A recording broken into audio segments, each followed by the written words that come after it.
আসসালামু আলাইকুম প্রিয় ভিউয়ার্স। বহুল আকাঙ্ক্ষিত প্রতীক্ষিত ষষ্ঠ গণবিজ্ঞপ্তি অলরেডি প্রকাশ হয়েছে। আজকে দিনব্যাপী এটা নিয়ে খুব গুঞ্জন শোনা গেছে কখন নাকি এই বহুল প্রতীক্ষিত ষষ্ঠ গণবিজ্ঞপ্তি প্রকাশ হয়। আজকে বিকাল নাগাদ বহুল প্রতীক্ষিত সেই ষষ্ঠ গণবিজ্ঞপ্তি প্রকাশ হয়। এই গণবিজ্ঞপ্তিতে শূন্য পদ সংখ্যা হচ্ছে 1,822টি। এখানে স্কুল ও কলেজ পদে রয়েছে 46,211, মাদ্রাসাতে আছে 53,501, কারিগরি ব্যবসা ব্যবস্থাপনা প্রতিষ্ঠান আছে 1,110টি। সর্বমোট 1,822টি ভ্যাকেন্সি রয়েছে। এই ভ্যাকেন্সি থেকে আবেদন করা যাবে 22 জুন 2025 তারিখ থেকে। যারা নিবন্ধন সনদধারী রয়েছেন, মানে এখানে হচ্ছে 17তম এবং 18তম কেবল আবেদন করতে পারবে।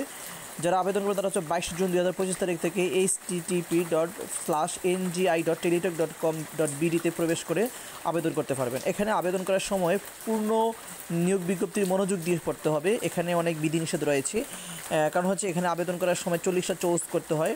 সেখানে এখানে সবচেয়ে বেশি গুরুত্ব দেওয়া হবে বাড়ির থেকে ধারের প্রতিষ্ঠানকে। এখানে হচ্ছে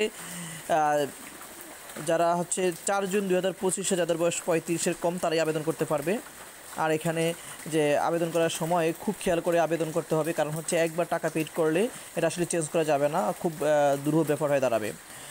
সুপ্রিয় হবু শিক্ষক বৃন্দ, আপনাদের জন্য কংগ্রাচুলেশন, অগ্রিম অভিনন্দন রয়েছে যে আপনারা 22 জুন 2025 তারিখ থেকে আপনাদের সে কাঙ্ক্ষিত গণবিজ্ঞপ্তিতে আবেদন করতে পারবেন। সে পর্যন্ত ভালো থাকবেন, সুস্থ থাকবেন। আসসালামু আলাইকুম।